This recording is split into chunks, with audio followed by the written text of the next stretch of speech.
Yo, what's good, guys? It's Austin here, or Luna. So today's story time, in my opinion, is a pretty crazy one, pretty good one. I got a comment on one of my videos yesterday being like, Luna, man, you got any more stories about abandoned buildings and like breaking into abandoned stuff and exploring it? Well, this is kind of like that, but a little bit different, and I think it's different in a crazy way. So I hope you enjoy it. Leave a like on the video if you do, and let's jump into today's story time. So, today's story time all takes place when I was 16 years old. Now, when I was 16, I just started getting into like urban exploration, like going into abandoned buildings and like taking photos of it and kind of like, documenting it and exploring. And just, I was a curious 16-year-old kid, like I really just liked exploring. Now, one day I'm sitting in my room at 16, just bored, out of my mind, nothing really going on, just kind of watching YouTube. And one of my friends hits me up. We'll just call his friend Cody. One of my friends, Cody, hits me up. He was a year older than me.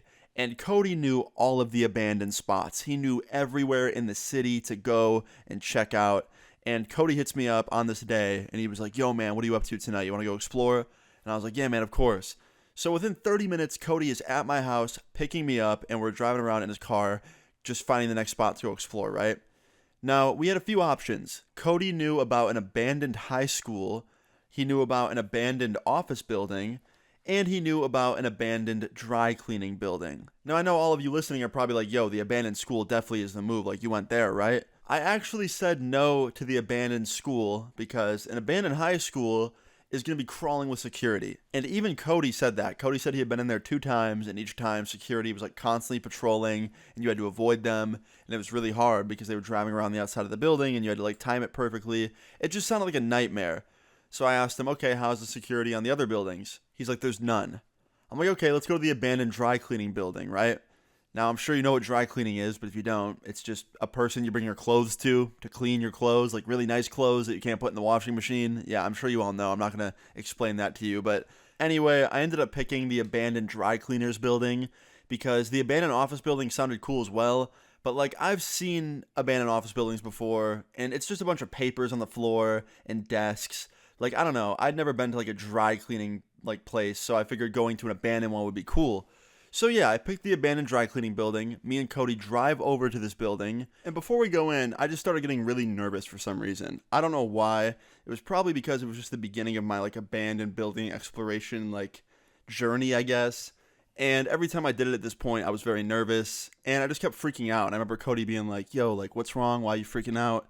And I was like, I don't know, man. Like, I'm just worried about the cops coming or something, or like people showing up, like security. And Cody was like, dude, don't worry about it, bro. Like, I'm telling you, I've been here a couple times. There's no security. There's no police. Like, you'll be fine.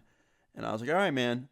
So we get out of his car. We go up to the back of the building. There's a broken window, and we crawl through it. And yeah, the next thing we know, we're in the building, right? Now, upon getting in the building, we turn on the lights, right? Cody hits a switch, and the lights go on. And I thought that was odd because most abandoned buildings did not have power. Like, that was really weird and a pretty rare thing for an abandoned building to have. And as I'm looking around, there's not a lot about this building that looked very abandoned.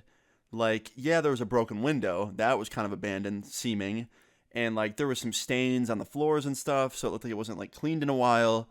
But in terms of everything else, like the lights worked, the water worked, like we turned on one of the sinks and it worked, and I turned it off and I was like, okay, that's weird. And like things seemed to still work, right? Like people were paying to keep the water and power on, so that made me feel a little bit uneasy, right? And I kind of started to freak out again. But once again, Cody was like, nah, man, stop worrying. Like I've been in here a couple times. Each time was for like an hour each, and like no one came, bro. Like I'm telling you, nobody looks after this building, like security wise. I was like, okay, dude. Now, I explore the building for like a good 10, 15 minutes, and it's really cool. I can't lie. There's a lot of cool things. Like, there's this crazy like dry cleaning machine where they would hang the clothes on and like hit a switch, and it would like move all the clothes to the back where they would be cleaned, and that still worked. That was really cool. And yeah, the more I explored it, the more like awesome this experience was, right? Now, about 20 minutes into exploring this building, I hear a car door slam outside of the building, and I start kind of freaking out for a second. But then I kind of talk myself down from it. I'm like, okay, you know what? There's literally a Burger King like right next to this building. There's probably just someone grabbing food in the parking lot over. Stop worrying about it. I even went up to one of the windows and looked out of it. I didn't see any car, so I figured we were fine, right? Well, then all of a sudden I hear keys jingling and I hear the lock turning on the back door of the building. To which me and Cody look at each other and we're like, oh, what the fuck? Now, before I could even say anything, Cody takes off running and just burst through the front window. Like the window was already cracked and had like boards on it, and he just straight body slammed it and broke it and just ran away to his car.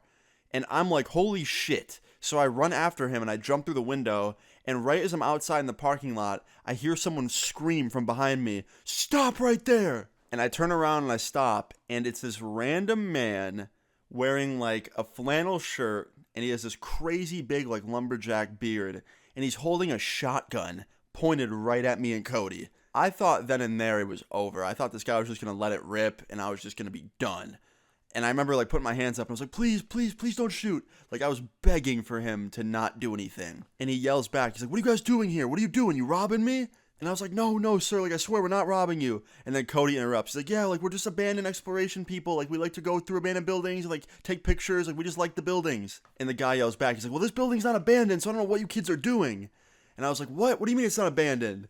He's like, "I own this place. I'm fixing it up. It's going to be open next month." And I just turn around and I give Cody the biggest death stare ever.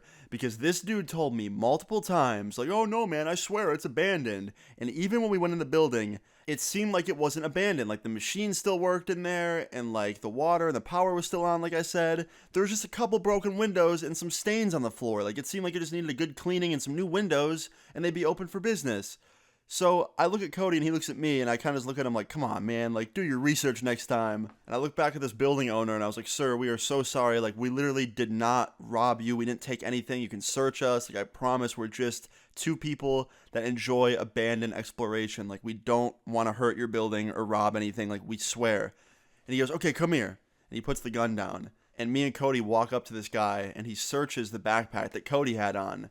And he saw that in it, there was nothing that, belonged to the building. It was just a camera, some flashlights, some other stuff like snacks, nothing that was stolen from the building, right? And he immediately like zipped the backpack back up, handed it back to Cody, and he apologized to us. He was like, "I'm sorry about that, guys. I didn't mean to scare you. Like, there's just a lot of kids in this area who like try and break into buildings and steal stuff. And I have a silent alarm in this building. And when I saw that it went off, I immediately rushed down here because I thought someone was robbing me. So like I kind of had to react the way I did. But luckily, it was just you guys not doing that. Like, sorry again." And I was like, "Yo, like, I'm sorry. I didn't mean to step into your property and, like, mistake it for an abandoned building." And we just got to talking after this, and the guy ended up being extremely cool. Like, we talked for, like, 10 minutes or so afterwards and, like, just kind of talked about, like, abandoned buildings. And this guy told us that he used to do the same thing with his friends.